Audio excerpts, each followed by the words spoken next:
Bienvenidos a una de Romanos, bienvenidos a la Basílica Tardorromana, este espacio musealizado de aquella Septem Fratres, hoy una Ceuta multicultural, también en el vestir. Pero ¿cómo sería pasear entonces por este punto del planeta, teniendo en cuenta pues, que su principal actividad era la industria salazonera y otras auxiliares, Juanma? Tanto como hablar de multiculturalidad, ¿no? Pero habría pues aspectos diferentes también según las personas que uno se tropezara. Buenas tardes, Ana. Sí, podemos hablar perfectamente de esa multiculturalidad, porque son puntos de conexión, puntos de paso, puntos de mezcla, y lo vemos aquí, lo vemos en Baelo. Claudia se ve también por las tumbas, ¿no? Se ve que hay gente que procede de muy diversas partes del imperio, desde itálicos que vienen a hacer negocios, es decir, gente que no son de la capital, de Roma, pero que se dedican a los negocios y explotan en diferentes partes del imperio. Ahí se ve mucho, aquí probablemente también, lo que llamaban entonces libios, ¿no? Es decir, gente procedente de África. O sea que sí que es un cruce de caminos, una especie de cruce de caminos donde hay mezcla de razas, de colores, de formas de pensar, de todo. Y en un cruce de caminos son inevitables las influencias, por lo tanto, influencia romana también en la moda, aunque la moda no fuera un concepto como el que hoy entendemos como tal. Sí, para las clases altas, y en la Roma y en las principales ciudades sí lo era, sí existe esa idea de moda, lo hablábamos antes, sobre todo con el pelo, ¿no? Es decir, los peinados o lo de los hombres, lo de afeitarse o no afeitarse, eso lo vemos como está mal visto durante mucho tiempo, hasta que un emperador pues, se deja la barba y cambia esa concepción. O sea que sí existe un poco de ese concepto de moda. Pero estos son lugares de provincias, ¿no? Muy alejados, esto está muy lejos del centro de gravedad del imperio, está lejísimos, ¿no? O sea, no pensemos en términos actuales, piensa en lo que podía significar una navegación, no quiero decir ya andando, que también hay casos, ¿no? En muchos casos la gente se desplaza andando, pero el sistema más rápido, que sería navegando, pues te ocuparía un mes. O sea, estamos en un extremo del imperio. Y de hecho es que no hay muchas más ciudades, las hay hacia el sur, las hay, pero no muchas, no es una zona especialmente poblada. Pero vemos como también la influencia de Roma se deja sentir, porque si este es un lugar que exporta un determinado producto muy cotizado, como es la salsamenta y el garum, pues lo cierto es que esos barcos probablemente no vendrían de vacío, también traerían esas modas o esos productos que demandaría la sociedad pequeña o grande que viviera en esta zona o en los puntos de paso por donde fuera haciendo escalas esas embarcaciones. O sea que sí que se transmitía ese afán a lo largo del imperio de esa manera. Luego, ¿qué cabe encontrarse? Hagamos una foto de la gente en Ceuta hace más de 2000 años. Claro, esto no es una ciudad, no está documentada como una ciudad al uso, ¿no? Es decir, foro, basílica, el decumanus, el cardo, es decir, el estándar que más o menos vemos de una ciudad, esto es de una ciudad típica romana. Esto más bien es una zona industrial, ¿no? Aquí se produce, vive bastante gente, y entonces lo que encontraríamos sería pues, los dueños de esa fábrica de salazones o de cerámica o de cualquiera de las otras industrias auxiliares de las que hablábamos. Habría carpinteros de ribera porque habría que salir a navegar en pequeños barcos, o habría que reparar los barcos que vinieran en ese trasiego mediterráneo. Entonces, habría todo ese grupo, y eso implicaba clases sociales más altas y clases sociales más bajas, y en eso no hay evidentemente senadores, no hay togas al nivel de Roma o de las grandes ciudades del imperio, pero también habría una serie de estamentos que se vestirían de forma similar, además por imitación también, como una forma de enseñar, de mostrar que el estatus de esas personas estaba por encima del resto. O sea, aquí no, lo de todos los hombres son iguales es una cosa de la Revolución Francesa. Eso es de antes de ayer, ¿no? Claro, los hombres no son iguales. Los hombres no son iguales. Cuando digo los hombres, hombres y mujeres, Sí, sí. no son iguales ante la ley. No tienen los mismos castigos, ni los mismos premios, ni decir, que hay. Se puede Ni el derecho a vestir de la misma manera. se Hemos puede aprendido. ostentar perfectamente con el vestir, porque eso no es ninguna cosa que refleje nada más que lo que refleja Realmente no es una ostentación, es vestir como te es corresponde. la sociedad en la que vives. Entonces tendrías esa gente, comerciantes de más o menos ricos, y tendrías a una población que sería la dominante, de hombres y mujeres que se tendrían que levantar todos los días, invierno y verano, al amanecer para ganarse un jornal. Y ahí la ropa pues sería la mínima, porque estamos hablando de un trabajo muy duro, muy desagradable, y que además impregnaba todo tu cuerpo, tu pelo, tu ropa, todo te impregnaba de un olor que costaría deshacerse. Entonces, lo más probable es que en verano pues viéramos el mínimo de ropa. Es decir, los hombres irían con el taparrabos y poco más, y las mujeres pues la túnica, porque no les quedaba otra, pero Corta, ¿no? En el caso de mujeres trabajadoras. lo mínimo, porque estás trabajando con mucha agua, con mucho calor y con mucho olor desagradable. O sea que aquí veríamos a la mayor parte de esa población, tanto esclava como libre de bajo nivel. Y habría una clase un poco más elevada, habría niños. Cuando decíamos lo de la toga pretexta, pues es como la primera comunión, ¿no? Es decir, cuando te quitaban la bula, pues te vestían con esa toga, y entonces también tenías que mostrarlo, ostentar de alguna forma, que ya he dicho la pretexta, pero no es la toga virilis. La virilis. La virilis es la que te ponen al cumplir esos 14 años, entonces tendrías que mostrar que ya se te trata y te comportas como un adulto, ya has dejado de ser un niño. O sea que principalmente encontraríamos túnicas cortas en el caso de que encontráramos túnicas, que no siempre. Bueno, sí, la túnica es la prenda básica de todo rumano, más clara, de color más claro o más oscuro, más larga o más corta, más remendada o menos remendada, pero es una pieza que utilizan todos, y las mujeres también, aunque las mujeres utilizan debajo una especie de combinación, diríamos hoy, ¿no? De una prenda más fina que iría debajo de esa túnica, y la túnica llegaba hasta los pies. En el caso de las mujeres que no tenían que trabajar. De clase alta, claro. Por eso digo mayoritariamente túnica corta, porque sobre todo eran. Claro, pero en invierno tendrían trabajadoras. que proveerse también de algún tipo de ropa de abrigo, porque lo mismo que estamos hablando de ese agua, de esa gran cantidad de agua, de la sal, de todo eso, en verano sería un tormento, en invierno otro.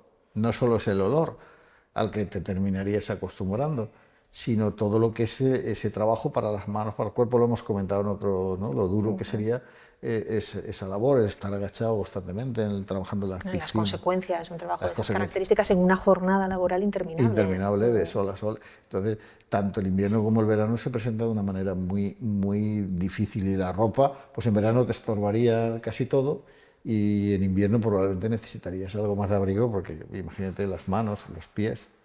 Tampoco hay muchas clases de calzado, entonces lo más probable es que entrarán todos estos sitios descalzos, invierno y verano, con lo fría que está el agua en invierno. Según qué bahía, también, bueno, sí. En general, sí, en general. Sí, según qué bahía, pero en general sí lo notarías. Y ten en cuenta que ellos no hablamos solo de agua salada, sino hablábamos del acueducto, del Cosquebrado y todo eso. Ese es el agua con la que ellos en muchos casos trabajaban, aparte del agua salada del mar. Los colores, pues lo mismo que hemos venido hablando en los episodios anteriores. Los colores los mismos. Por influencia de. Probablemente habría menos capacidad económica, y además menos afán de mostrarse, ¿no? Roma siempre es un escaparate, ¿no? La capital siempre se puede considerar como el escaparate para las clases sociales más altas, para esa ostentación. Estos sitios son más de trabajo, aunque también habría esas matronas y esas esposas de los hombres más poderosos, los que dominaran o controlaran la producción, pero siempre estamos hablando de provincias. Bueno, Siempre, eso es como ocurre en la actualidad también, sí, ¿no? sí, quieras que no. En Roma distingue mucho el que trabaja del que no trabaja, ¿no? Es decir, tú quieres aspirar a ser senador romano, seas de la capital o sea de las provincias, lo primero que tenías que hacer es dejar de trabajar. Tenías que invertir todo tu capital en tierras, es lo único que se te permitía tener, tierras. Tú no podías hacer nada, por lo tanto, un explotador de una factoría de este tipo, o de la cerámica de la que hablábamos, o de cualquiera de los barcos con los armadores, todo eso estaban en clases inferiores, nunca eran patricios, ¿no? Porque para ser patricio, una condición básica es que tuvieras una cantidad determinada de dinero y además que no trabajaras. Por eso podías llevar antes, en La otro toga. capítulo, hablábamos de la Lo que toga. tenía que pesar porque... Claro, pesaba mucho y además te hacía inútil. Luego era una forma de demostrar que te podías permitir ser podías inútil. permitirte ser un inútil porque tú te dedicabas a otras cosas, solo tenías una mano libre. Te dedicabas a pensar, A a hablar, a pensar, discutir. exactamente, y a redactar las leyes a otro nivel. Hablamos en ciudades, aquí ya digo que es que no hay una ciudad configurada Claro. al estilo de Malaca o Baelo o otras ciudades, y en esas ciudades existe un cuerpo de los ediles y de todos los cargos municipales, que los decuriones, hay una serie de cargos que son las que controlan el ayuntamiento, ¿no? El equivalente al ayuntamiento. Yo entiendo que aquí no existiría eso como tal porque no hay una ciudad en ese aspecto, no se ha documentado ninguna ciudad en ese aspecto amplio de lo que es una ciudad romana. Con cada elemento que caracteriza a una ciudad Esto es más una de explotación, entonces. es una explotación a gran escala, en un punto estratégico, con mucho movimiento de personas y de barcos, pero no se constituye o no se construye una ciudad. Lo que decía Baelo, pues Baelo tiene un foro, tiene una basílica, tiene un teatro, tiene una serie de calles, de casas, de tabernas, de una serie eso lo que constituye una ciudad. Y luego, en la parte más cercana a la playa, tiene las factorías de salazones, ¿no? Entonces conviven las dos cosas.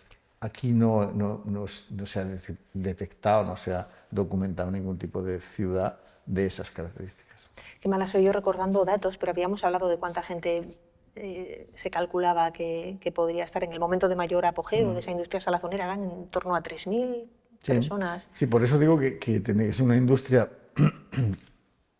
incluyendo los auxiliares, o una zona industrial bastante potente, por el cálculo del agua que más o menos podía llegar desde ese acueducto.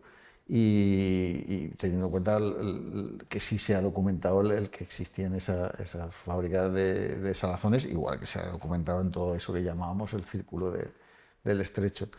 Entonces, lo que habría es una población trabajadora, por eso decía que el 80 al 90% de esa población serían trabajadores y trabajadoras, y el 10% serían esa, por decir algo, tampoco sé exactamente, pero esa clase dominante, que serían los dueños de esas fábricas, de afuera cerámica o de afuera animales para la carga, carros para el transporte, cuando decimos que el garum o la salsamenta iba hacia Roma, no solamente iba hacia Roma, también iba hacia el sur. También se transportaba en carros hacia zonas del interior, donde no estaba el mar próximo, pero constituían un elemento importante porque eran una base de proteínas fundamental, porque no había otra, la carne que pudieran cazar y este tipo o criar animales, ¿no? Pero este tipo de alimento complementaba esas proteínas y eran también bastante apreciados. Juanma, y ese 10% aproximado de mejor vida, ese 10% de ceutíes, de las septenfratres, Sí. propietarios de la industria, que tenía más tiempo para acicalarse, para adornarse con algún complemento, ellas para maquillarse, ¿dónde se veían? ¿Cómo No tenían Sí. espejos al uso como los que tenemos hoy. ¿Dónde se veían reflejados para saberse lo guapos para que verlo, querían estar. o para hacer ese... O para hacer, para rasurarse la barba. Para maquillarse. Bueno, en muchos casos lo que disponían es de esclavos o esclavas que hacían ese trabajo. Es decir, no te maquillabas tú, te maquillaban ellos. No te rasurabas tú, te rasuraban ellos. Pero sí había espejos, y sí hemos encontrado espejos que son de metal pulido, que es lo que te da, bueno, un reflejo un tanto distorsionado y de muy baja calidad, pero te da un reflejo. Pero válido. Y con eso es con lo que se podían ver, no había otra cosa. Pero sobre todo eso, el que tuvieras... Julio César, por ejemplo, tenía le regalaron un esclavo que era para que lo rasurara, porque Julio César se rasuraba de la cabeza a los pies, todo el cuerpo. Y entonces pues tenía un esclavo para eso. O sea, estamos hablando de pudientes, ¿no? De gente muy pudiente, pero se daba, se especializaban los esclavos para determinadas... De la cabeza a los pies. Sí. ¿No tenía en su nombre, en su trianómina, un elemento que hacía pensar en la Sí, melena? lo contrario, pero él era más bien calvo. Cuando decimos Cayo Julio César, Caesar, no es el de larga cabellera, pero no era él precisamente el de larga cabellera. Es el apodo que te viene por la familia. Algún antecesor sería así, ¿no? Pero él no. Él era un hombre que se cuidaba mucho y una de las cosas que hacía era rasurarse todo el cuerpo completo. Qué ganas de más siempre, Juanma. Y estamos llegando al final del capítulo y de la temporada. ¿Cómo ha sido la experiencia? Bueno, pues para mí ha sido bastante interesante. Hemos tratado unos cuantos temas, quedan muchos, queda un campo sin tratar muy importante, pero sobre todo es por mi parte el afán de intentar introducir al que quiera ver más, pues abrirle un poco la puerta. Esto no es más que una idea general, pero el que le pueda interesar puede encontrar muchos campos en los que desarrollar cualquiera de los temas que hemos hablado. Eso por un lado. Y por otro lado, el acercar el mundo más del día a día. Lo hablamos en otro capítulo también. No estamos contando la batalla del lago Trasimeno, ¿no? Ni estamos contando la vida de los emperadores, estamos intentando acercar el día a día. La historia menor, podríamos decir. Sí, la historia en minúsculas, que decíamos en una ocasión, la historia de las personas, que son las que han construido esos imperios. Los que nos lo han mostrado como grandes líderes son al final unas cuantas personas, pero los millones que ha habido detrás, las legiones muriendo en cualquier sitio, o las mujeres trabajando donde les tocara, o teniendo hijos para ese imperio. Ese es el mundo que a mí siempre me ha interesado más, ¿no? El mundo de la vida y de la muerte de esas personas. De la muerte que casi no hemos hablado. Casi no hemos hablado. Muy poco, como de otras muchísimas cosas de esta historia menor que quedan.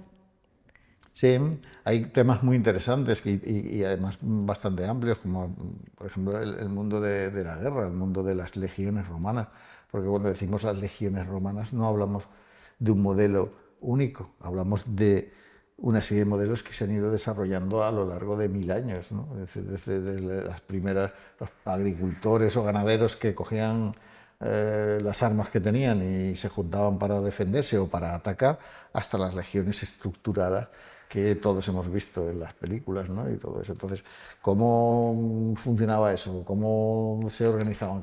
Es un tema apasionante y además muy amplio, pero no es el único. Hay muchos más temas de los que tú has nombrado, el de la muerte, cómo que incineración o enterramiento, cuándo, cómo, qué se hacía, ¿no? Hay toda una serie. Que se celebraba, hemos hablado de alguna fiesta, se pues porque ha venido a colación, pero tampoco hemos profundizado. Sí, hay una fiesta, se contrataban a las plañideras para que fueran cantando y contando las loas del difunto, o se fueran llorando y rasgándose las vestiduras.